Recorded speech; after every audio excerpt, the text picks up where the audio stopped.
tea is it's just green or black tea. Never flavored tea. Never ever make it with any sort of coconut tea or herbal tea or anything like that. It has to be just plain green or black tea. You brew it really, really dark. You add some sugar, and then you add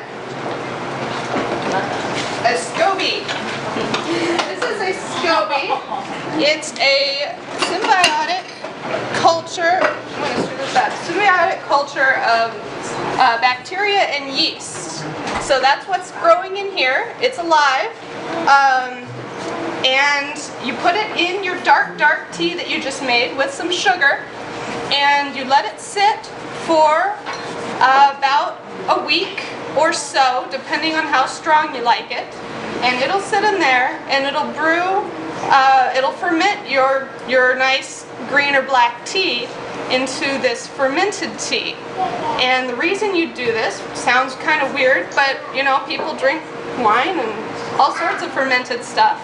It makes all sorts of nutrients, and it's very healthy, and it tastes great once you do that. So once you've brewed it for about a week, it's important that you taste it and see if it's the kind of flavor that you want. If you let it go too long, it will become very acidic. It'll taste like vinegar.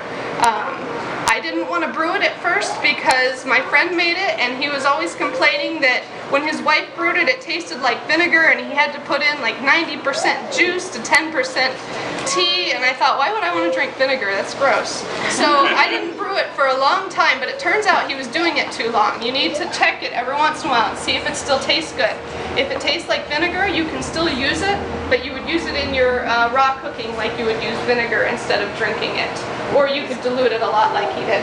So after it sits about a week or so and you've tasted it and it's still kind of sweet, the next thing you can do is drink it. Or if you want to keep going, you can do what I've done here, which I brought enough hopefully for everyone to taste. If you want to afterwards, it'll be here all night.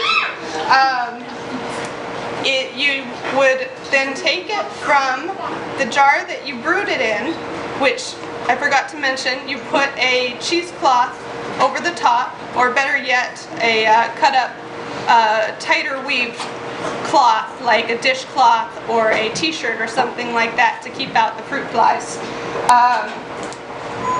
Once it's gone a week, you take it out of that jar, you bottle it up in other jars that you're going to do your secondary fermentation in. This is different because you're going to cap it. Because in the secondary fermentation, what's going to happen is that SCOBY, the yeast and stuff, you took out the big one at this point. When you finished your first one, you take out your SCOBY and you bottle what's left into your little ones. I just left it in one big jar because you're all going to be tasting it. But normally I would put this in a bunch of little single serving jars and put in whatever flavoring you want, juice or fruit or rose water or cinnamon or herbs or whatever it is you want to flavor it with.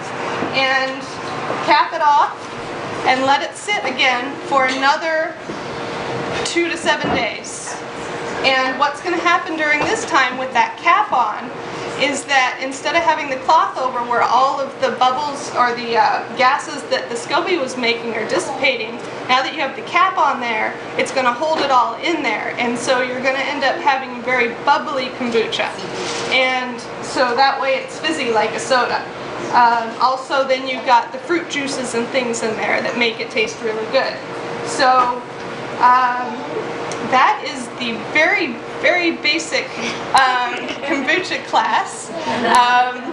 If you want to taste it, like I said, it'll be up here. I made recipe handouts for whoever wants one.